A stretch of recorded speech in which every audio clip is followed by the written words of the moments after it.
Assalamualaikum warahmatullahi wabarakatuh. Perkenalkan, nama saya Aldia Prianto dari Universitas Subang, Fakultas Ilmu Komunikasi dengan nomor pokok mahasiswa E1A 200015. Nah, di kesempatan kali ini saya akan membahas atau ngeresum dari buku Pendidikan Pancasila untuk Pendidikan Tinggi dari Dr. Ujang Carda S. SH MH MIP. Bab 1. Orientasi Pancasila terhadap pendidikan Pancasila. Orientasi terhadap pendidikan Pancasila adalah suatu cara yang dapat dilakukan untuk memberikan dan menyebarkan tentang pentingnya Pancasila dalam kehidupan sehari-hari. Selain itu, orientasi pendidikan Pancasila diharapkan mampu memberikan pemahaman kepada setiap lapisan masyarakat bahwasannya Pancasila sebagai identitas bangsa, agar masyarakat tidak tergerus oleh perkembangan zaman yang bangga menjadi bagian dari Indonesia dan berusaha menjadi warga negara yang baik dari segi apapun. Bab 2. Memahami sejarah Pancasila sebagai lambang negara Indonesia. Sejarah lambang negara pertama kali dipakai pada Kabinet RIS pada 11 Februari 1950.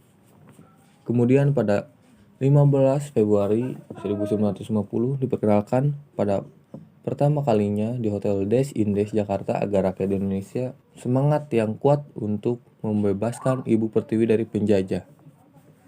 Memahami sejarah Pancasila sebagai lambang negara Indonesia. Pancasila Prakemerdekaan, Pancasila Era Kemerdekaan, Pancasila Era Orde Baru, Pancasila Era Orde Lama. Bab 3. Memahami Pancasila sebagai sistem filsafat. Secara umum, filsafat sendiri mengandung arti sebagai pengetahuan dan penyelidikan dan akal budi mengenai hakikat segala sesuatu yang mengandung sebab, usul, dan hukumnya. Pancasila diangkat dari pandangan hidup yang berkembang dalam hidup masyarakat yang berbangsa dan bernegara, yang kemudian pandangan hidup ini dirumuskan secara cerdas dan bersungguh-sungguh oleh para pendiri bangsa dan diangkat sebagai dasar kehidupan bernegara. Bab 4. Memahami Pancasila sebagai sistem nilai, etika, dan norma. Bab ini menjelaskan mengenai peran Pancasila sebagai sistem dasar fundamental bagi bangsa dan negara. Pancasila sebagai sistem etika untuk mengatur perilaku kehidupan masyarakat, berbangsa, dan bernegara di Indonesia. Dalam pengertian ini, sila-sila Pancasila merupakan suatu sistem filsafat sehingga konsekuensinya kalimat sila bukan terpisah-pisah dan memiliki makna sendiri-sendiri, melainkan memiliki esensi serta makna yang utuh. Bab 5. Memahami muatan sila-sila Pancasila.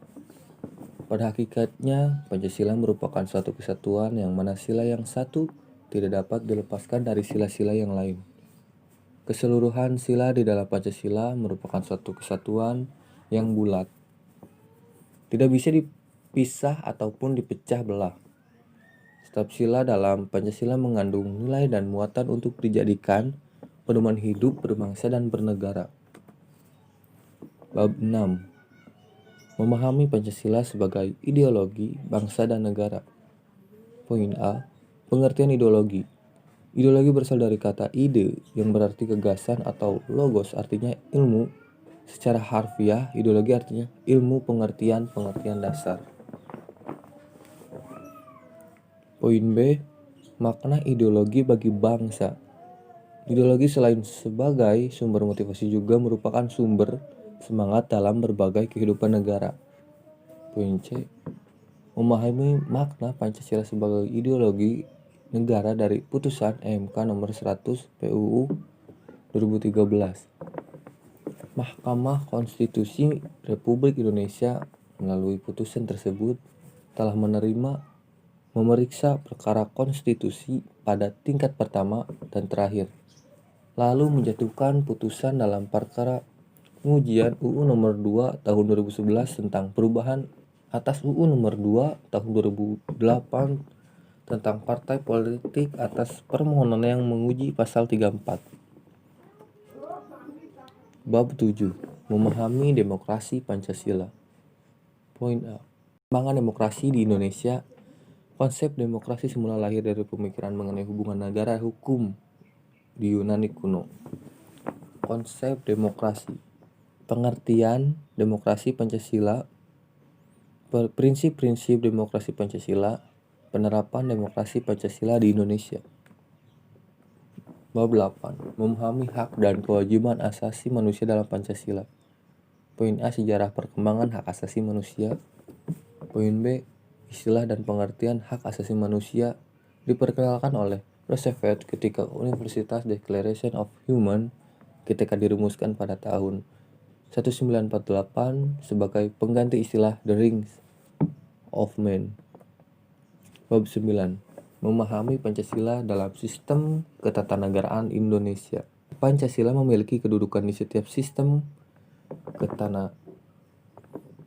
Pancasila memiliki kedudukan di setiap sistem ketatanegaraan Indonesia. Bahkan Pancasila termuat di dalam pembukaan UUD 1945 dan pasal-pasal yang ada di dalamnya.